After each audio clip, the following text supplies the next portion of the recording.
புஷ்பா 2 படத்தோட ஹீரோ அல்லு அர்ஜுன் இப்போ கைது செய்யப்பட்டிருக்காரு. ஏன்னா தெலுங்கானாவில் இருக்க ஒரு தேட்டரில் புஷ்பா 2 படத்தோட சிறப்பு காட்சி திரையிடப்பட்டது. அதாவது படம் 5ஆம் தேதி ரிலீஸ் ஆகுதுன்னா 4ஆம் தேதியே படம் பார்த்தீங்கன்னா சிறப்பு காட்சியாக அங்கே திரையிடப்பட்டது. அந்த காட்சியை பார்க்க வந்த ரேவதி என்ற பெண் பார்த்தீங்கன்னா கூட்ட நெரிசலில் சிக்கி உயிரை இழந்துட்டாங்க.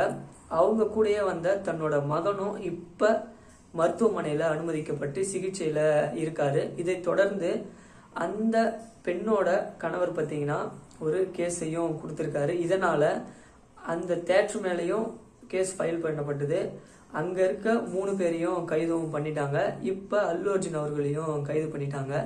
புஷ்பா 2 படம் பார்த்தீங்கன்னா எப்படியாச்சும் ஒரு 1000-2000 கோடி கலெக்ட் பண்ணிடணும் அப்படின்னு சொல்லிட்டு அந்த படத்துக்கு நிறைய ப்ரொமோஷன் இருந்துச்சு, நிறைய விதமாக ப்ரொமோஷன் இருந்துச்சு. இந்த கேமில் புஷ்பா 2 அந்த போஸ்டரை கொண்டு வரது, அல்லு அர்ஜுனே சென்னைக்கு வந்து இங்கே வந்து ப்ரொமோஷன் பண்ணுது அப்படின்னு சொல்லிட்டு நிறைய விஷயம் நடந்துச்சு. அப்படி ஒன்று தான் பார்த்தீங்கன்னா புஷ்பா 2 இந்த 1000 கோடி கலெக்ட் பண்ணணும் அப்படின்றதுல ஒன்று தான் என்னன்னா, தெலுங்கானாவில் இருக்க ஒரு தேட்டரில் அஃபிஷியலாகவே 1000-1500 சொல்லிட்டு அந்த கவர்மெண்ட் கிட்டே பர்மிஷனும் வாங்கி சிறப்பு காட்சியும் படம் ரிலீஸ் ஆகிறதுக்கு ஒரு நாளைக்கு முன்னே சிறப்பு காட்சிக்கான பர்மிஷனும் இவ்வளோ தூரம் டிக்கெட் விற்கலாம் அப்படின்னு சொல்லிட்டு 2த்துக்குமே பர்மிஷனும் வாங்கி அந்த தேட்டரில் திரையிடப்பட்டது. அந்த தேட்டரில் படத்தை பார்க்க போன பெண்மணி தான் தன்னோட உயிரை பறி கொடுத்துருக்காங்க.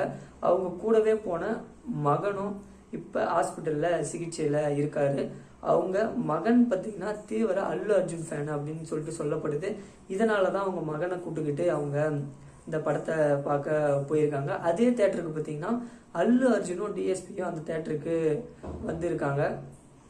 இதுதான் கூட்ட நெரிசலுக்கு முக்கியமான காரணம் அப்படின்னு சொல்லிட்டு இந்த சம்பவத்துக்கு சொல்லப்படுது. படம் பார்க்க வந்தவங்க மட்டும் இல்லாமல் இவரை பார்க்கறதுக்காக நிறைய பேர் வந்துட்டாங்க அப்படின்னு சொல்லிட்டு சொல்லப்படுது.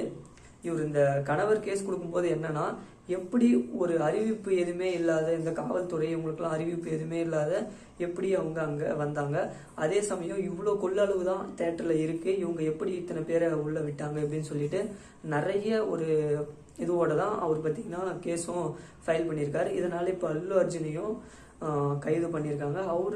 அவங்க அந்த பெண் இறந்தவனையுமே இழப்பீடும் அவர் சைடு இருந்து அவங்களும் கொடுத்தாங்க. இதுக்கு இவர் என்ன சொல்றாருன்னா, நீங்க 25 லட்சம் கொடுத்துங்க, 30 லட்சம் கொடுத்துங்க, எது ஒன்றா கொடுத்துங்க. நான் உயிருக்கு போராடிட்டு இருக்கும்போது அவங்களோட கல்லீரலிருந்து ஒரு பகுதியை கொடுத்து தான் என்ன காப்பாற்றினாங்க. இப்போ என் கண் முன்னே அவங்களோட உயிர் கூட்ட நெரிசலில் மாட்டி போயிருக்கு, என்னால் ஒன்றுமே பண்ண முடியல அப்படின்னு சொல்லிட்டும் அவர் சொல்கிறாரு அப்படின்னு சொல்லிட்டும் சொல்லப்பட்டது. எனக்கு என்னன்னா, ஒரு உயிர் போகிற அளவுக்கு இந்த சிறப்பு காட்சின்றது பார்க்கணுமா, படத்தை பார்த்தே ஆகணுமா அப்படின்றது தான் தோணுது.